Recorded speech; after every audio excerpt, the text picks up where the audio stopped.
우리 크게 아멘 합시다. 할렐루야. 네, 우리 주님께 고백하겠습니다. 주님을 사랑합니다. 주님을 사모합니다. 네, 우리 옆에 분들하고도 함께 인사하겠습니다. 주님을 더욱 사모합시다. 네, 오늘은 언제나 처음처럼이라는 제목으로 하나님 말씀 증거하도록 하겠습니다. 오늘 말씀 여러분들이 잘 아십니다. 하나님께서 아말렉과의 전쟁을 앞두고 사울에게 한 가지를 명령하셨는데, 그것은 전쟁에 이기거든 거기에서 얻는 모든 전리품들을 취하여 가져올 생각을 하지 말고 모두 불태워서 하나님 앞에 제사로 드릴 것을 명령하셨습니다. 그런데 막상 전쟁에서 이기고 나니까 사울의 마음속에 욕심이 생겼고, 이스라엘 백성들이 살찐 우양들을 취하여 가져오기를 원하여 하나님의 명령을 어기고 불순종합니다. 그렇게 불순종하고 돌아왔을 때 계속 그 이전에도 거듭해서 불순종하던 사울을 마침내 하나님이 버리셨다라는 것을 알게 된 사무엘 선지자가 그에게 하나님께서 당신을 버렸습니다, 이렇게 이야기하는 장면이 오늘 말씀에 나오고 있습니다. 그때서라도 사울이 하나님 앞에 회개하고 눈물을 흘렸다면 하나님 앞에 돌이킬 수 있었을 텐데, 그가 끝까지 붙들고 고집했던 것이 무엇이었냐면 사무엘에게 나를 이대로 버리고 떠나가지 말아주세요. 저와 함께 가서 예배드립시다. 저와 함께 가서 경배합시다. 그래야 백성들이 다 보고 있는데 이상하게 생각하지 않을 것 아닙니까? 저를 두고 가지 마시고 저와 함께 가서 제사 지내고 경배하는 모습을 보여줍시다 라고 이야기를 했지요.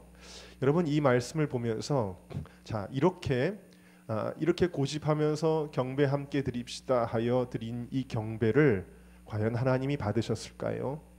사울이 이렇게 드리는 제사를 하나님이 과연 받으셨을까요? 사울에게 필요한 것은 절차상의 하자가 없는 예배였는지 모릅니다. 사람들 보기에는 그럴듯한 예배였는지 모릅니다. 그러나 그 예배는 하나님이 받지 아니하십니다. 하나님은 그를 버렸다고 말씀하셨습니다. 그리고 실제로 버림받게 되어졌지요. 만약 사울이 회개하고 눈물로 통회하여 엎드렸다면 그 예배는 하나님이 받으셨을 것입니다.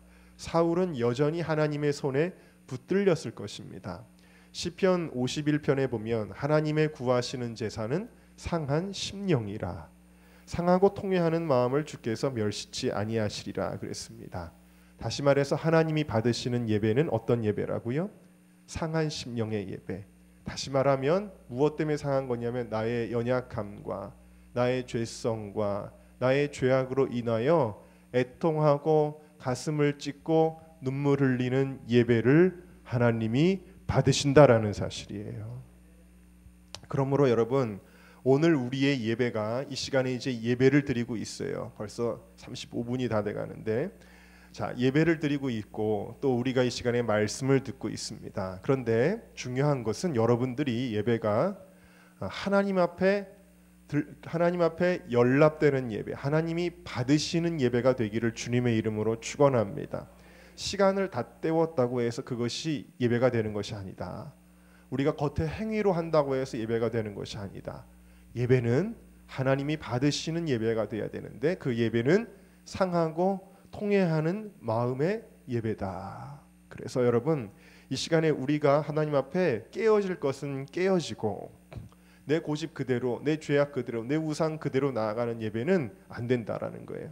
깨어질 것은 깨어지고, 버릴 것은 버려지고, 죽어야 되는 것은 죽어지고, 씻겨야 될 것은 씻겨지는 예배가 될 때 그 예배를 하나님이 받으신다는 것을 믿으시기를 주님의 이름으로 축원합니다. 그러면 우리가 무엇을 회개해야 되겠는가? 오늘 사울의 몇 가지 죄가 두드러지는데요. 놀라운 것은 이 사울의 죄는 사울이 하나님께 받은 은혜와 축복과 관련이 있다라는 것입니다.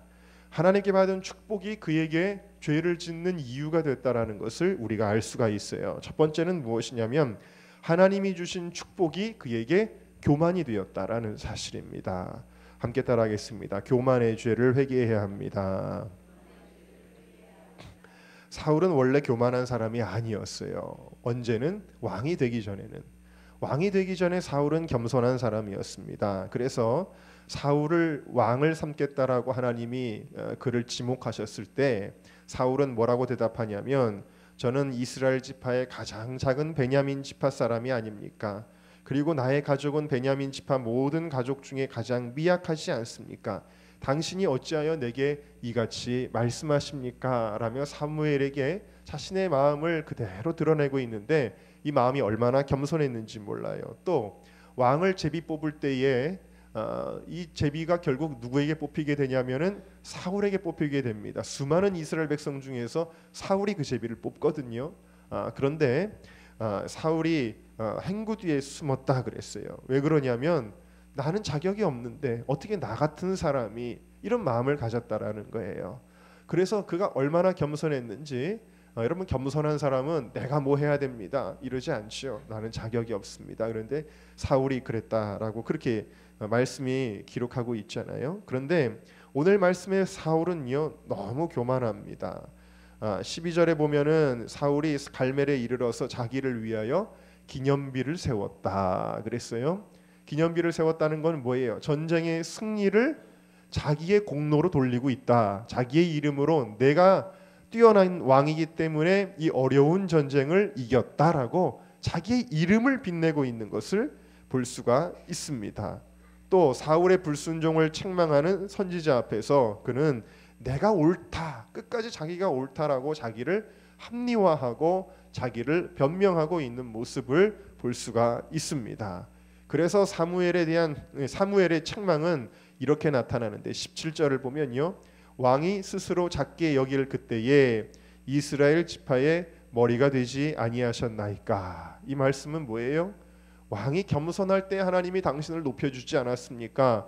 그런데 지금은 어떻습니까? 이런 내용이에요. 여러분 사울이 왜 이렇게 됐을까요? 도대체 사울같이 훌륭했던 사람이 사울은 아주 효자였고 사울은 아주 믿음이 뛰어난 사람이었고 사울은 아주 나라와 민족을 사랑하는 사람이었고 사울은 아주 겸손한 사람이었고 사울은 아주 준비된 거룩한 사람이었어요. 그런데 왜 사울이 하나님께서 버릴 정도의 사람이 되었을까요? 여러분 어떻게 사람이 이렇게 변할 수가 있지요? 자, 왜 이렇게 됐을까요? 그것은 오늘 말씀을 우리가 곰곰이 보면 이렇게 생각할 수가 있어요. 만약 그가 왕이 되지 않았다면 어땠을까? 그가 왕이 되지 않았다면 그는 교만해지지 않았을 것이다 라는 거예요. 그래서 하나님께서 오늘 말씀의 11절을 보니까 뭐라 그랬냐면 내가 사울을 세워 왕 삼은 것을 후회한다. 하나님이 그렇게 말씀하셨어요. 하나님이 후회한다. 하나님이 축복을 주신 건데 사울에게 너 왕이 되라 라고 축복을 주신 건데 내가 괜히 사울 왕 만들었다. 이거 후회하셨다라는 거예요. 하나님이 우리에게 명예를 주셨어요. 높여주셨어요. 근데 내가 괜히 높여줬다. 하나님 우리에게 물질의 축복을 주셨어요. 내가 괜히 물질의 축복을 줬다. 이럴 수 있다라는 거죠. 며칠 전에 형님이 이제 교회 교사 강습회를 하는데 좋은 강사를 소개해달라 그러더라고요. 그래서 제가 딱 떠오르시는 한 분이 있었습니다. 한 전도사님이 떠올랐어요. 그래서 그분을 이렇게 소개해드렸습니다. 소개해드렸는데 그분은 제가 설교 시간에 그분의 이야기를 예화로 삼은 적이 몇 번 있을 정도로 아주 하나님의 은혜를 많이 체험했던 분이에요. 아주 기가 막힌 간증들이 있는 분입니다. 그래서 당연히 그분이 굉장히 그 교사들에게도 좋은 또 간증들이 있는 것 같아서 그분을 소개를 시켜드렸어요. 근데 저희 형님이 부모님하고 전화 통화를 하다가 제가 그분을 소개시켜줬다라는 이야기를 해드렸어요. 그랬더니 부모님께서 안 된다라고 말리셨다라는 거예요. 저도 몰랐는데 그분이 은혜를 받고 또 이렇게 신학교를 잘 다니고 아주 전도사 사역을 잘하는 줄로만 저는 알았는데 그분이 많은 은혜를 받은 이후에 교만해진 거예요. 그래서 이상해졌다라는 이야기예요. 흔히 그런 사람들이 있죠. 은혜를 많이 받았는데 갑자기 어느 날부터 이상해지는 사람들이 있잖아요. 그렇게 됐다라는 거예요. 근데 그분 그렇게 되는 이유가 뭐냐면 교만해지는 이유 때문입니다. 참 신앙이 좋은 사람들이 그렇게 되는 거 보면 실망스럽기도 하고 또 한편으로는 놀랍기도 합니다. 아니 어떻게 이렇게 신앙 좋던 사람이 저렇게 될 수가 있지? 그런 생각이 들 때가 있습니다. 그럼 제가 그런 경우들을 많이 보면서 느끼는 것은 은혜를 많이 받은 사람들이 교만해지기도 쉽구나라는 것을 깨닫게 되어집니다. 성경에도 그런 예가 있습니다. 바로 누구냐면 모세의 누나였던 미리암입니다. 이 미리암이 나중에 모세를 막 공격을 합니다. 뭐라고 공격하냐면 왜 너만 총회 중에 스스로 높이느냐, 왜 너만 지도자 행세를 하느냐, 막 그러면서 모세를 공격을 해요. 모세를 권위적이다라고 공격하고 모세가 쉽게 말하면 혼자서 막 독재를 한다는 식으로 막 모세를 막 공격을 합니다. 그러면서 미리암이 이야기했던 내용이 뭐냐면 하나님이 너하고만 이야기하느냐, 나하고도 말씀하셨다. 하나님이 나에게도 계시를 주신다. 하나님이 나에게도 꿈을 보여주시고 하나님이 나에게도 예언하게 하시고 이런 식으로 자기도 받은 은혜가 있다라는 거예요. 자기도 은사가 있다라는 거예요. 그런데 미리암을 하나님께서 책망하시고 미리암이 일주일 동안 문둥병으로 고생하게 하시며 죄를 회개하게 하십니다. 이 미리암의 죄가 어디서 연유됐냐면 미리암이 아무것도 없었으면은 이렇게 교만해지지 않았을 거예요. 근데 미리암이 하나님께서 주신 은혜와 은사를 많이 받았는데 그것을 겸손함으로 다스리지 못해서 그 특별한 은총이 그녀로 하여금 교만하게 된 것을 볼 수가 있습니다. 여러분, 은혜 받고 나서가 훨씬 더 위험하다라는 사실을 우리가 알아야 됩니다. 축복받고 나서가 훨씬 더 위험하다라는 것을 우리가 알아야 됩니다. 때로는요, 사람이 얼마나 별걸 가지고 다 교만해지는지 내가 겸손했던 것조차도 그것이 교만의 이유가 됩니다. 내가 하나님을 의지했던 것, 내가 기도를 많이 했던 것조차도 그것이 교만의 이유가 될 때가 있습니다. 그렇기 때문에 우리가 영적인 나사가 풀리지 않도록 해야 됩니다. 교만은 나도 모르게, 여러분, 음란한 생각이 들면 내가 알잖아요. 내가 왜 이런 음란한 마음을 품을까? 내가 왜 이런 미움의 마음을 품을까? 이거 알거든요. 내가 왜 이렇게 자꾸 저것에 대해서 욕심을 낼까? 이거 알잖아요. 근데 교만이라고 하는 죄는 나도 모르게 슬금슬금 내 안에 들어온다는 거예요.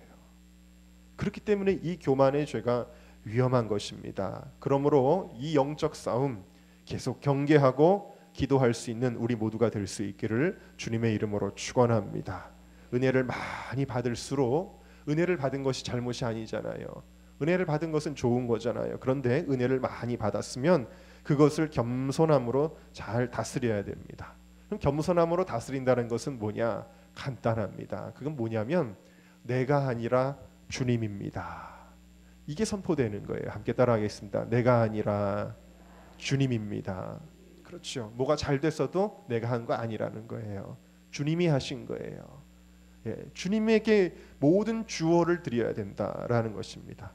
2011년에 대구에서 대구 육상 선수권 대회 한국 신기록을 1500m 한국 신기록을 세운 선수가 있습니다. 그 선수의 이름이 김건우인데요.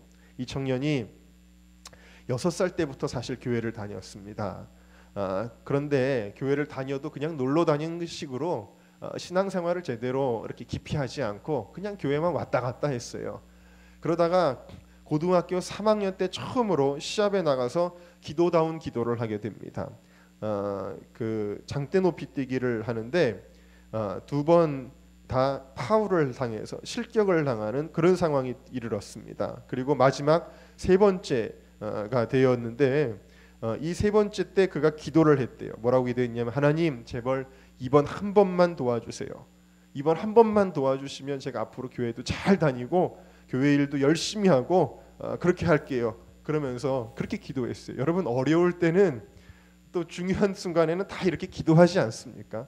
이 김건우 청년이 그렇게 기도했습니다. 그런데 정말 하나님의 은혜로 그것을 뛰어넘어서 고등학교 최고 신기록을 세웠습니다. 그리고는 종목을 또 바꿔서 2006년도에 아시안 게임에 나가서 동메달도 땄습니다. 그러니까 어떻게 됐냐면 교만해졌어요. 영적으로 교만해져서 기쁨과 감사를 잃어버립니다. 자기가 훌륭한 선수다, 내가 굉장한 능력을 가진 선수다, 이런 생각을 갖게 됩니다. 하나님이 해주셨는데, 그러다 보니까 신앙생활이 나태해지고 신앙생활이 게을러지고 주님에게서 멀어지게 되었습니다. 그런데 이렇게 되니까 하나님께서 그를 되돌이키게 하셨습니다. 2007년도에 그의 발에 족적 근막염이라고 하는 병이 생겼는데 2년 동안 아무것도 할 수가 없는 겁니다. 훈련을 제대로 받을 수가 없는 겁니다.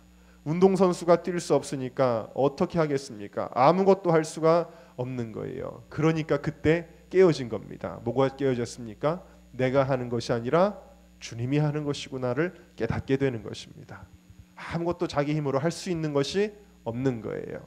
그때 선수촌에서 여러분들 잘 아시는 역도 선수 장미란 선수가 이 친구를 불렀답니다. 그러더니 너 나랑 함께 찬양 인도하자. 찬양팀에 이렇게 싱어로 세운 거예요. 그러면서 그의 신앙을 회복할 수 있는 그렇게 길을 이렇게 인도하게 됩니다. 그래서 그때부터 나가서 예배 때 나가서 함께 찬양을 부르기 시작했는데 찬양을 부르면서 이 친구가 하나님의 은혜를 받게 됩니다. 신앙의 회복을 하게 됩니다. 그리고 선수촌 교회에서 늘 열심히 예배 때마다 나와서 찬양을 부르는 가운데 그가 완전히 하나님 앞에 돌이키게 되고 회개하고 겸손의 사람으로 변화되게 되어졌습니다. 그리고 그는 뭐라고 고백을 하냐면 저에게 이제 시합은 예배입니다. 저는 이 시합을 통해서 하나님께 영광을 돌릴 것입니다. 그렇게 그가 변화되게 되어집니다. 그렇게 영적으로 깨어지고 변화되었더니 2010년 광저우 아시안 게임에서 또 메달을 따게 해주시고 그래서 막 그 메달을 따고 뛰어들어올 때에 그가 엎드려서 기도하는 장면이 방송 카메라에 잡혀서 전국에 시청이 됐던 그런 일이 있었습니다. 여러분 우리가 하나님이 나에게 주신 축복으로 인하여 교만해지지 말고 더 겸손하게 주님께 영광 돌릴 수 있는 우리 모두가 될 수 있기를 주님의 이름으로 축원합니다. 두 번째로 사울의 문제는 하나님이 주신 축복을 우상으로 섬겼다라는 겁니다. 하나님이 주신 축복을 우상으로 섬겼다. 함께 따라합시다. 우상 숭배의 죄를 회개해야 합니다. 여러분 사울이 아무것도 아니었을 때 정말 이름 없는 한 평민이었을 때 그는 오히려 하나님의 기쁨이었거든요. 그런데 하나님이 그를 왕으로 만들어 주셨죠. 왕이 된 것은 하나님의 은혜고 축복인데 그것으로 인해서 하나님께 감사하고 영광을 돌리는 삶을 살아야 하는데 그 왕이라고 하는 그 왕위가 그에게 우상이 됩니다. 그게 우상이 돼요. 하나님 주신 축복인데 그게 우상이 됩니다. 사울의 불순종은 두 가지 우상 숭배에 기인합니다. 이 왕이 그에게 우상이 됐어요. 하나님보다 더 중요한 것이 됐다라는 거예요. 어떤 측면에서 그러냐면 첫 번째로는 물질의 우상 숭배의 측면에서 왕위가 우상이 됐습니다. 오늘 말씀의 19절 보면 어찌하여 왕이 여호와의 목소리를 청종치 아니하고 탈취하기에만 급하여 여호와의 악하게 여기시는 것을 행하였나이까. 자, 이 전리품들을 취한 이유는 뭐예요? 욕심 때문이었다, 탐심 때문이었다라는 것을 알 수가 있습니다. 골로새서 3장 5절에서 6절을 보니까 땅에 있는 지체를 죽여라. 곧 음란, 부정, 사욕, 악한 정욕, 탐심이니 탐심은 우상 숭배니라 그랬어요. 함께 따라합시다. 탐심은 우상 숭배니라. 탐심은 우상 숭배래요. 왜 그러냐면 내가 예를 들어서 돈을 사랑한다고 할 때 여러분 돈이 정말 나의 어떤 인격적인 관계에서 돈을 사랑하는 것이 아니죠. 돈을 위해서 내가 돈 사랑합니다. 눈물 흘리며 돈을 찬양합니다. 내가 돈을 위해서 내 목숨을 드리겠습니다 하는 그런 존재가 아니죠. 돈을 사랑한다는 것은 곧 누구를 사랑하는 거냐면 나를 사랑하는 거예요. 그게 우상이 되는 거예요. 내가 스스로 우상이 되는 건데 이 돈을 사랑하는 이런 마음들이 뭐냐면 탐심이다. 우상 숭배다라는 거예요. 2011년 6월에 미국에서 가장 큰 교단, 우리나라에서 가장 큰 교단은 장로교고 그 다음에 이제 감리교, 그 다음에 순복음 뭐 이런 식으로 나가잖아요. 근데 미국에서 가장 큰 교단이 어딘지 아세요? 미국에서 가장 큰 교단은 장로교도 아니고 감리교도 아니고 어디냐면 침례교입니다. 특히 남침례교단이 가장 큰 교단인데 이 남침례교단도 역시 미국 교회가 죽어가는 와중에 많은 어려움을 겪고 있습니다. 점점 교세가 줄어가고 있지요. 2011년 6월에 14일, 15일 양일간 애리조나 피닉스에서 미 남침례교 연차 총회라는 것이 열렸습니다. 이때 이 교단의 문제를 놓고 같이 의논하고 또 기도하는 그런 시간들을 남침내교 목사님들이 다 모여서 갖게 되었는데, 그때 개회 예배에 그 총회장이었던 침례교단 총회장이었던 브라이언트 라이트 목사님이 남침례교가 직면한 5가지 도전이라는 제목으로 말씀을 전하셨어요. 그런데 그 말씀을 전하면서 서두에 이 목사님이 뭐라고 말씀하셨냐면, 하나님께서 만일 남침례교 소속 성도와 교회 총회에 한 가지 하고 싶은 말씀이 있으시다면 예수님께서 요한계시록 2장에 말씀하신 것처럼 첫사랑에서 떠난 것을 질책하실 것이다. 이렇게 말씀을 시작을 합니다. 그러면서 이 교회가 당면한 문제는 갑작스러운 것이 아니라 매일의 삶 가운데 조금씩 생겨난 것이고, 믿는 이들을 그리스도에게서 멀어지게 했는데, 그가 뭐라고 말씀했냐면 우리가 직면한 첫 번째 도전은 물질주의다, 이렇게 이야기를 합니다.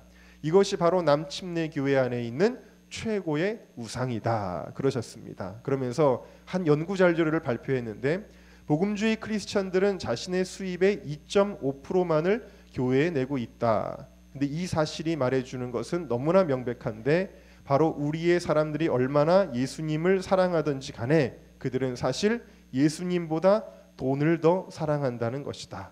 하나님으로부터 물질을 도적질하는 자가 예수 그리스도를 진정으로 사랑한다고 할 수 없다. 돈과 소유가 우선이 되고 있다. 이렇게 설교를 하였습니다.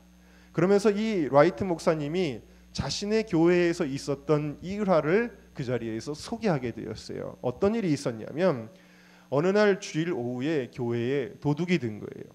교회에 도둑이 들어서 그 주일에 나왔던 모든 헌금을 싹 훔쳐갔습니다. 이 소식을 알게 되자 성도들이 일주일 내내 엄청나게 분노했다고 합니다. 도대체 어떤 놈이 교회 헌금을 훔쳐갔단 말인가? 그러면서 일주일 내내 어떤 도둑놈이, 그러면서 또 누군가를 의심하기도 하면서, 그러면서 이 일에 대하여 굉장히 교인들이 분노했다고 합니다. 그런데 이 이야기를 보면, 이런 모습들을 보면서 이 라이트 목사님이 그 다음 주일에 이렇게 설교를 하셨습니다. 그 다음 주일의 설교의 본문은 말라기 3장 8절에서 10절이었습니다. 그러면서 이렇게 성도들에게 이야기하셨어요. 저는 성도들에게 여러분 대부분이 지난주 헌금을 훔쳐간 도둑에 대해 화를 냈지만, 사실 당신들 중 많은 이들이 크리스천이라고 하면서 하나님의 것을 매주일 훔치고 있다는 것을 기억하라고 그렇게 설교하셨습니다. 여러분이 교회 도둑이 들었다고, 하나님의 것을 누군가가 훔쳐갔다고 다들 흥분하고 화를 내었지만, 정작 여러분은 하나님의 것을 도적질하지 않았습니까? 그렇게 이야기하셨다라는 거예요. 말라기 3장에 나오는 하나님의 것을 도적질하는 것이 무엇입니까? 하나님께서 명령하신 우리 소유의 소득의 10분의 1을 하나님께 드리는 것을 드리지 않았을 때 하나님의 것을 도적질하였다라고 주님은 말씀하셨는데, 그 온전한 11조를 하지 못하는 이들을 향해서 목사님께서 책망의 설교를 하신 것입니다. 여러분, 우리가 아무것도 없을 때 우리는 그토록 가난에서 벗어나게 해달라고 기도하였을 것입니다. 그러나 오히려 그때는 가난하고 배고파도 하나님을 온전히 섬겼습니다. 주님의 말씀에 목숨을 걸고 순종하였습니다. 그런데 어느 순간부터 우리에게 돈이 우상이 되어버리지 않았습니까? 좀 전에 제가 11조에 대한 말씀을 드렸지만, 대개 교회에서 이제 당회가 다가오지만 어느 교회든지 거의 대부분의 교회들은 직분자의 요건으로 가장 중요한 것 2가지를 꼽습니다. 하나는 주일 성수, 그 다음에 11조입니다. 그 외에도 여러 가지 교회 봉사라든지 또 새벽 예배, 저녁 예배 참석이라든지 또 술 담배를 끊는 문제라든지 이런 여러 가지 것들이 다 있지만, 그 중에서 가장 으뜸이 되는 것은 주일 성수와 11조를 요건으로 삼고 있어요. 그러면 11조를 안 하시는 분들은 왜 어떻게 돈 내는 것이 자격이 될 수가 있느냐 그러면서 교회를 비판하고 비아냥거리는 사람들이 있습니다. 여러분, 이것은 엄청난 자기 착각이고 오해가 되어집니다. 집사나 권사나 장로가 될 수 없는 이유는 교회에 회비를 내지 않아서가 아닙니다. 그것은 그들이 아직까지 물질 우상에서 벗어나지 못하고 있다라는 증거이기 때문입니다. 물질 우상을 깨트리지 못했다는 것을 보여주는 증거입니다. 하나님보다 돈을 더 사랑한다라는 증거이기 때문입니다. 그런 사람은 하나님의 교회를 섬기는 온전한 자가 될 수가 없기 때문입니다. 예수님은 마태복음 6장 24절에 한 사람이 두 주인을 섬기지 못할 것이니 혹 이를 미워하며 저를 사랑하거나 혹 이를 중히 여기며 저를 경히 여김이라.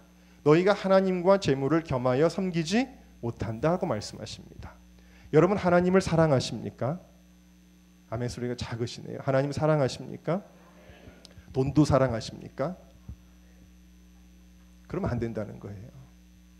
하나님도 사랑하고 돈도 사랑하는 사람은 하나님을 섬길 수 있다 없다? 없다라고 말씀하시는 겁니다. 돈은 하나님 주시는 축복이에요. 그냥 하나님 주신 축복이고 달란트이고 주님의 영광을 위하여 사랑하는 것이지 사용하는 것이지 내가 사랑하는 존재가 아니다. 돈을 사랑함이 일만하게 뿌리다라고 성경이 말씀하고 있는 것입니다. 여러분 이런 사람들은 하나님을 온전히 섬기는 자가 될 수가 없습니다. 여러분 어떤 사람은 하나님이 주신 직장이 우상이 되어버립니다. 어떤 사람은 하나님께서 주신 사업이 우상이 되어버립니다. 하나님 주신 축복이 우상이 되어서는 안 된다는 것입니다. 그 여의도 순복음교회의 개척 멤버이자 또 여러분들 아시는 오살리 기도원을 만드신 우리나라의 기도운동과 부흥운동의 정말 큰 공로자이신 최자실 목사님이 계십니다. 이분이 12살 때 이성복 목사님의 부흥회에 참석했다가 큰 은혜를 받고 예수를 믿게 됩니다. 그런데 해방 후에 사업을 하면서 돈을 잘 벌게 됩니다. 돈을 잘 벌게 되면 잘 벌게 될수록 하나님 앞에 더 감사하고 신앙생활 잘하는 것이 아니라 그렇게 되면 그렇게 될수록 주님을 떠나가 버렸다고 합니다.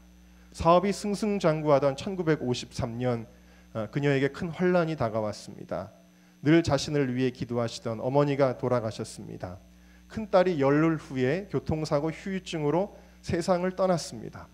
그 많던 재물이 사업의 실패로 다 날아가 버리고 가정 불화가 생기면서 심장병이 생겨나고 빚쟁이들이 낮이고 밤이고 독촉을 하는 바람에 고통의 순간들을 견딜 수가 없게 되어졌습니다.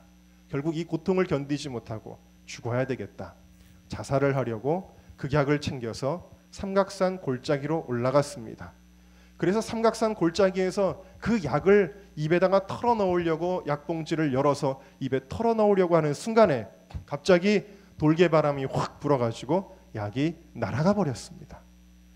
그런데 마침 그 삼각산엔 여러분이 아시다시피 기도원이 많이 있어서 매일같이 부흥회가 열렸는데 그곳에서 친구를 만나게 됩니다. 우연히. 그래서 그 친구를 따라 이제 그 집회 장소 안에 들어가게 되어졌는데 32년 만에 자기가 12살 때 이성복 목사님의 부흥회에 참석해서 은혜 받고 예수 믿었었는데 32년 만에 똑같은 목사님이 부흥회를 인도하고 계신 것을 보게 됩니다. 그리고는 그 부흥회에 참석해서 그가 회개하고 은혜 받게 됩니다. 자기의 신앙을 회복하게 되어집니다. 그 당시에 놀라운 은혜를 이렇게 간증을 했습니다. 나는 부끄러운 줄도 모르고 통곡하기 시작했다. 어린아이가 엄마를 떠났다가 다시 만나서 어머니의 품속에 안겨 우는 울음, 바로 그런 울음을 울고 있었다. 나는 높은 바위 위에 올라 시간 가는 줄 모르고 감사의 기도를 드렸다. 어디서 기운이 나오는지 내 기도 소리는 천지를 진동하는 것 같았다. 이렇게 하룻밤과 하루낮을 기도와 찬송으로 보내고 나니 아쉽게도 부흥회는 끝나고 말았다. 목숨을 끊기 위해 삼각산 골짜기로 찾아들었던 최자씨를 거듭난 새 사람으로 변화시켜 놓았다. 그랬어요. 여러분, 우리가 주님의 은혜 가운데 변화되어야 될 줄로 믿습니다. 물질 문제 때문에 항상 시험 들고, 물질 문제 때문에 항상 넘어지고, 물질 문제 때문에 항상 주님 앞에 가까이 나아가지 못하는 그런 우리들의 우상 숭배가 있다면 그것이 오늘 이 시간에 깨어질 수 있기를 주님의 이름으로 축원합니다. 두 번째로 이 왕위가 사울에게 우상 숭배였다라는 것은 두 번째로 물질 우상 숭배, 첫 번째는 물질 우상 숭배고 두 번째로는 인간 우상 숭배였습니다. 인간 우상 숭배다. 이 사울이 하나님의 명령에 온전하게 순종하지 못했던 이유가 무엇입니까? 그가 그대로 설명을 하죠. 백성들을 두려워했다. 다시 말하면 백성들이 나를 좋게 생각하지 않고 내 인기가 떨어질까 봐 백성들에게 버림받지 않기 위해서였다. 오늘날로 말하면 표심이 떨어질까 봐 그랬다. 그 이야기입니다. 사울은 하나님의 마음을 얻는 것보다 사람의 마음을 얻기를 원했습니다. 왕위를 지키기 위해서 그는 하나님의 말씀을 버렸습니다. 이것이 우상입니다. 오늘 말씀의 23절을 보니까 이는 거역하는 것은 사술의 죄와 같고 완고한 것은 사신 우상에게 절하는 죄와 같음이라. 사울의 이 인간에게 잘 보이려고 했던 이 죄는 우상 숭배다라고 성경이 이야기하고 있습니다. 여러분, 사람 우상처럼 어쩌면 물질 우상보다 더 깨기 어려운 것이 사람 우상인데요. 이 사람 우상처럼 무서운 것이 없다라는 것을 우리는 알아야 됩니다. 제가 청년 사역을 오래 했는데 청년들이 그렇게 신앙생활 잘하던 청년들이 예를 들어서 여자친구가 생겼는데 남자친구가 생겼는데 아니 그 여자친구가 생기고 남자친구가 생기면 교회를 안 나오는 거예요. 너무나도 약한 거예요. 신앙이. 하나님보다 여자친구를 만나고 싶은 마음이 더 끌려갑니다. 남자친구를 만나고 싶은 마음이 더 끌려갑니다. 교회를 안 나오는 거예요. 여러분, 인간 우상 막 사람을 정신없이 끌고 다닙니다. 무서운 것입니다. 여러분, 성경에도 보면 삼손이라고 하는 나실인이 있었는데 이 나실인이 무엇입니까? 하나님 앞에 아주 거룩하게 구별된 사람이죠. 하나님이 삼손에게는 특별한 능력을 주시는데 보통 사람들은 상상도 할 수 없는 괴력이 그에게서 나옵니다. 그 힘을 가지고 블레셋 사람들을 때려 눕히고 이스라엘을 구원하는 사사로 쓰임 받잖아요. 근데 이렇게 훌륭했던 삼손이 나중에 완전히 망가지고 블레셋 사람들에게 잡혀가 가지고 두 눈이 뽑히고 그런 시세가 됩니다. 그 이유가 무엇이었습니까? 사람 우상 때문이었어요. 사울이 사랑하는 여인, 그 사랑하는 여인의 그 부탁과 집요한 요구에 그는 그만 굴복하고 맙니다. 하나님은 사울에게 그 힘의 근본을 비밀을 지키도록 명령하셨지만 사울은 자기가 사랑하는 여인을 위해서 자기의 비밀을 다 쏟아버립니다. 사람 우상이 얼마나 무서운 것인지 모른다라는 것이죠. 하나님께서 주신 배우자가 우상이 될 수도 있습니다. 솔로몬이 그랬습니다. 고린도전서 7장에 보면 너희가 염려 없기를 원하노라 그러면서 사람 장가간 자는 세상 일을 염려하여 어찌하여야 아내를 기쁘게 할꼬 하여 마음이 나뉠 수 있다라고 성경은 경고하고 계십니다. 또 여러분, 이것보다 더 무서운 우상이 있습니다. 그것은 여러분에게 주신 자녀가 우상이 될 때가 있습니다. 아브라함에게는 자식이 없었을 때 롯이 자식과 같았어요. 바로 롯이 조카였는데 조카가 고아였기 때문에 아들처럼 키웠습니다. 근데 하나님께서 본토 친척 아비집을 버리고 떠나라 그럴 때 롯을 못 버립니다. 왜냐하면 롯을 너무 사랑했거든요. 그래서 롯을 데리고 갑니다. 롯을 계속 데리고 다닙니다. 결국 어떻게 됩니까? 롯의 종들과 아브라함의 종들이 문제가 생겨서 결국 너는 동으로 가면 내가 서로 가겠다. 헤어지도록 하나님이 만들어 놓으셨죠. 이 아브라함에게는 자식에 대한 사랑이 우상으로 자리 잡았다는 것을 알 수가 있어요. 그리고 하나님 나중에 이 아브라함의 믿음의 연단과 통과를 위해서 그에게 요구하셨던 것이 무엇이었냐면 네 독자 아들 이삭을 모리아산에 제물로 바쳐라. 이것을 요구하셨어요. 어려운 일이었지만 아브라함의 믿음이 그것을 통과하게 된 것을 우리가 볼 수가 있지요. 예전에 부모님들은요, 학교에 아이들을 보낼 때 선생님에게 우리 애를 때려서라도 바로잡아 주세요 라고 이야기를 했습니다. 오늘날의 부모님들은 선생님이 아이들 조금만 야단만 쳐도 학교로 달려와서 선생님 멱살을 잡습니다. 아이들이 우상이 되어져 있습니다. 교회 안에서도 그런 일이 벌어지더라고요. 제가 예전에 섬길 때 그런 일들이 있어요. 학부모들이 교회에 옵니다. 교회에서 전도사님이 아이들을 야단쳤다고 전도사님한테 항의하러 옵니다. 그러니까 아이들이 우상이 된 거예요. 안 믿는 부모님들 얘기가 아니라 교회 다니는 부모님이, 그 교회 다니는 부모님이 그렇게 하는 걸 볼 수가 있었어요. 아이들이 우상이 됩니다. 자녀가 신앙의 잘못된 길을 가도 제대로 훈계하지를 못합니다. 마치 엘리 제사장이 자식들이 범죄하는데도 제대로 훈계하지 못했던 것처럼 자식이 우상이 됩니다. 신앙생활을 제대로 하지 못할 때 자녀 때문에 라는 핑계가 일반화되어져 있습니다. 우리 애가 이래서요 오늘 교회 못 가요. 우리 애가 이런 일이 있어서 교회 못 가요. 자녀가 우상이 됩니다.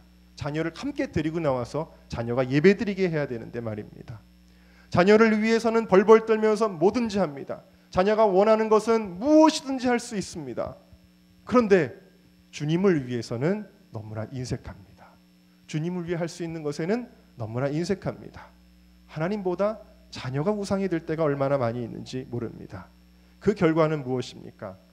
아브라함은 하나님도 얻고 백성들도 얻고 다 얻으려고 했는지 모르지만 그는 하나님께도 버림받고 백성들에게도 버림받게 되어졌습니다. 여러분, 우리가 인간 우상을 섬기면 하나님도 잃고 내가 우상으로 모셨던 그것도 잃어버리게 된다라는 것을 깨달으시기를 주님의 이름으로 축원합니다. 여러분, 하나님이 다 주신 거라는 걸 깨달아야 된다. 남편도 하나님이 나에게 주신 것이다. 아내도 하나님이 나에게 주신 것이다. 부모님도 내 자녀들도 내 것이 아니라 하나님이 나에게 맡겨주신 것이다. 여러분, 이것을 우리가 깊이 깨달을 수 있는 우리 모두가 될 수 있기를 주님의 이름으로 축원합니다.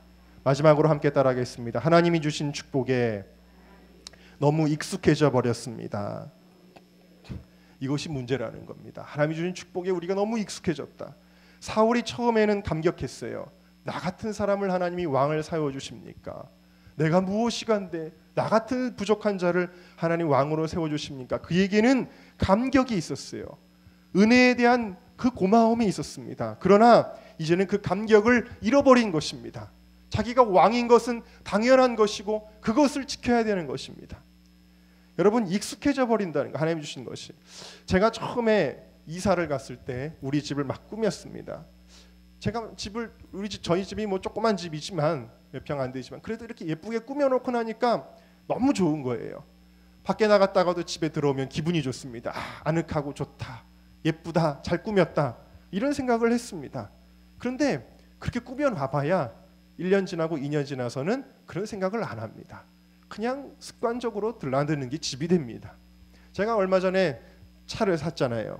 차를 샀는데 여러분들이 생각하셔도 야, 중고차 치고는 정말 잘 고르셨다, 이런 생각이 들지 모르겠어요. 저는 그런 생각을 스스로 하는 거예요. 야, 내가 너무 차를 잘 골랐다, 차가 너무 예쁘다.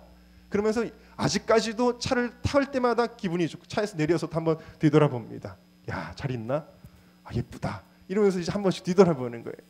제가 원래 차를 막 굴리거든요. 누가 와서 받아도요, 뭐 돈 물어달라도 안 해요. 그냥 가세요 그럽니다. 저는 제가 차가 다 찌그러져도 그것 때문에 기분 나빠한 적이 없거든요. 여러분 잘 아시잖아요. 근데 지금은 차에 기스 안 났나 이런 거 보게 되고 그럽니다. 지금 기분이 좋아요. 근데 여러분, 분명한 것은 이제 한 달, 두 달쯤 지나면 이런 생각도 안 합니다. 그냥 내가 타는 차예요. 익숙해져 버린다는 것이죠. 여러분, 제가 저라 그러면 안 되겠네요. 여러분의 남편과 아내 처음 만났을 때 설레였죠? 결혼하기 전에 설레였죠, 여러분? 처음에 결혼합시다 그랬는데 좋아요, 그 대답 받았을 때 하늘을 나는 것처럼 여러분 좋으셨죠? 다들 안 그러셨나요, 여러분? 여러분, 그런 설렘이 있었잖아요. 근데 지금은 어떻습니까? 너무 익숙해져 버렸다는 거예요. 너무 익숙하기 때문에 뒤에서 잠옷실에서 김태민 집사님, 이수연 집사님 앉아 계시는데 서로 보고 웃으시네요. 네. 설레이세요? 볼 때마다? 네? 아멘이시래요. 할렐루야. 네. 한번 다시 물어볼까요? 장로님 설레이시나요? 권사님 설레이시나요? 볼 때마다 아니래죠. 이게 솔직한 대답입니다. 설레이지 않잖아요. 너무 익숙합니다. 매일 보는 얼굴이고요. 매일 보는 그 사람이 그 사람입니다. 그렇죠? 설레일 게 하나도 없죠. 그런데 우리들의 신앙생활도 하나님 주신 축복에 대하여 너무 익숙해져 버리는 것, 그래서 그 은혜와 사랑을 잊고 살아가는 것, 그것이 굉장히 위험한 일이라는 것입니다. 없어져 봐야 그때서야 깨닫게 되는 것, 그것은 너무 늦는다는 것입니다. 여러분, 왜 그토록 신앙이 좋던 사울이 저렇게 신앙 없는 사람이 되었을까? 왜 신앙 좋던 사람이 저렇게 식어졌을까? 그런 생각을 하면서 제가 떠오른 것이 있습니다. 사람뿐만이 아니다. 지금의 서구교회를 보니까 그렇다라는 거예요. 여러분, 영국교회가 웨슬리 부흥운동이 일어날 때는요, 대단했습니다. 영국 국민의 80% 이상이 감리교 부흥, 하나님 믿고 회개하고 막 학교마다 기도 운동이 일어나고요. 그리고 광산에서도 광부들이 일하고 나면 기도회를 열고요. 대단한 부흥이 일어났던 나라가 영국이거든요. 하나님을 정말 잘 섬기던 나라가 영국이거든요. 근데 오늘날 영국이 어떻습니까? 기독교인들의 숫자가 지금 1%, 2%, 3% 이거밖에 안 돼요. 지금 영국은요 기독교 국가가 아닙니다.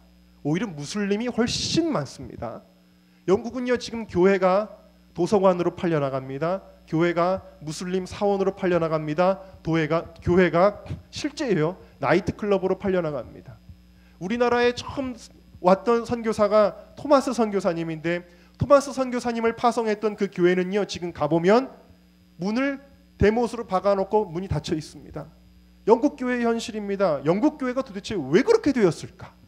미국은 어떻습니까? 미국도 지금 죽어가고 있습니다. 미국 교회도 많이 문 닫아가고 있습니다. 뿐만 아니라 한국 교회도 지금 계속해서 하얀 길을 가고 있습니다. 왜 이렇게 한국 교회가 죽어가고 있을까? 그런데 이것보다 더 극단적인 예가 있습니다. 그게 뭐냐면 바로 터키입니다. 터키는 어떤 나라죠? 99%가 무슬림인 나라이죠. 그런데 여러분 사실은요, 이 터키가 성지 순례 장소로 굉장히 유명합니다. 왜냐하면 사도 바울이 많은 곳에 다니며 교회를 세웠죠. 고린도에도 세우고 갈라디아에도 세우고 그랬는데 사도 바울이 세운 교회에서 가장 뜨겁게 부흥하고 이방 선교의 전진 기지가 되었던 교두부가 바로 에베소예요. 에베소 교회가 있는 자리가 어디냐면 바로 터키입니다.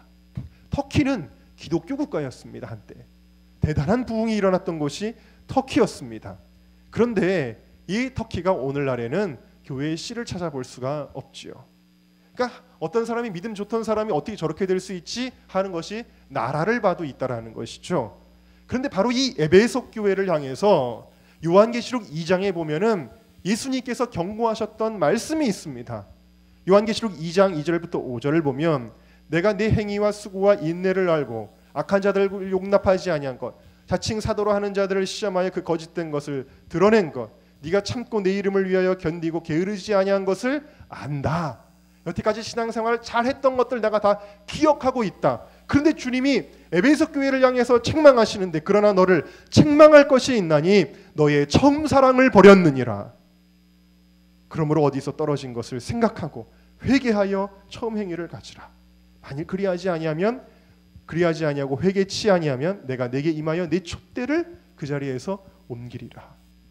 이미 요한계시록 2장에 예수님께서 경고하셨던 말씀이에요. 에베소 교회를 향해 첫사랑이 식었다, 밍밍해졌다, 형식화됐다, 습관화됐다. 이렇게 되면 결국 내 촛대가 너에게서 떠나가게 될 것이다 했는데 에베소 교회가 결국 촛대가 옮겨지는 불행한 나라가 된 것을 볼 수가 있습니다. 여러분, 우리가 예수님을 처음 만났던 그 감격, 이것을 버리지는 않았습니까? 이것을 날마다 회복할 수 있는 우리 모두가 될 수 있기를 주님의 이름으로 축원합니다. 앞을 보지 못하는 맹인이요, 듣지 못하는 귀머거리요, 말은 월월하는 반벙어리의 삼중고를 겪은 헬런 켈러를 여러분들이 아실 것입니다. 이 헬런 켈러 선생님이 어느 날 유명한 복음성가 가수가 찬양을 할 때에 참석을 했는데 본인은 들을 수가 없어요. 그래서 공연이 끝날 때까지 기다렸다가 밑에 내려가 있다가 분장실에서 기다리고 있었습니다. 그리고 이 성가 가수가 찬양을 마치고 돌아왔는데 이 헬런 켈러 선생님이 부탁을 합니다. 저는 헬런 켈러인데요, 그 오늘 불렀던 찬양을 다시 한번 불러주실 수 있으시겠어요?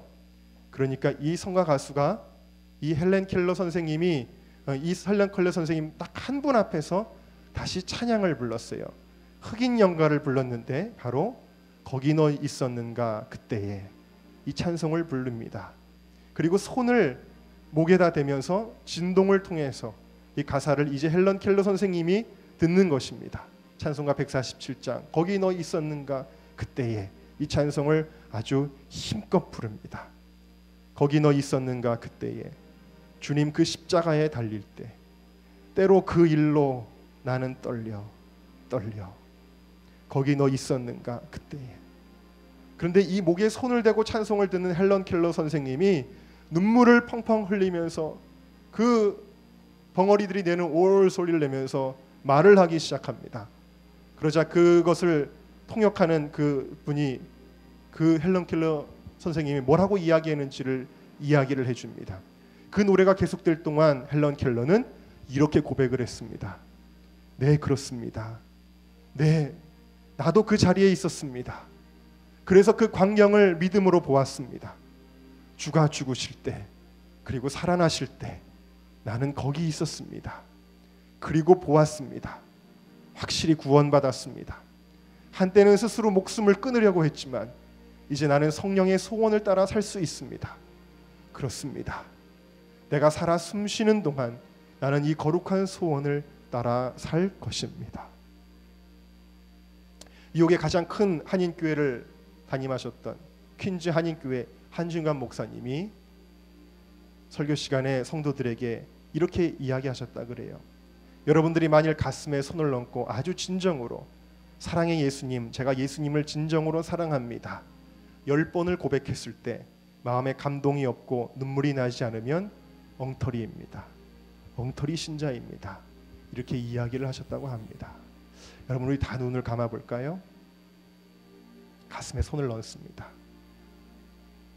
그리고 저와 함께 고백을 하는데, 사랑의 예수님, 제가 예수님을 진정으로 사랑합니다. 우리 한번 이 목사님이 말씀하셨던 것처럼 10번만 우리 한번 고백해 보도록 하겠습니다. 사랑의 예수님, 제가 예수님을 진정으로 사랑합니다. 사랑의 예수님, 제가 예수님을 진정으로 사랑합니다. 사랑의 예수님, 제가 예수님을 진정으로 사랑합니다. 사랑의 예수님, 제가 예수님을 진정으로 사랑합니다. 사랑의 예수님, 제가 예수님을 진정으로 사랑합니다. 사랑의 예수님, 제가 예수님을 진정으로 사랑합니다. 사랑의 예수님, 제가 예수님을 진정으로 사랑합니다. 사랑의 예수님, 제가 예수님을 진정으로 사랑합니다. 사랑의 예수님, 제가 예수님을 진정으로 사랑합니다. 사랑의 예수님, 제가 예수님을 진정으로 사랑합니다. 우리 시간에 조용히 묵상하며 주님 앞에 기도하는 시간 갖겠습니다.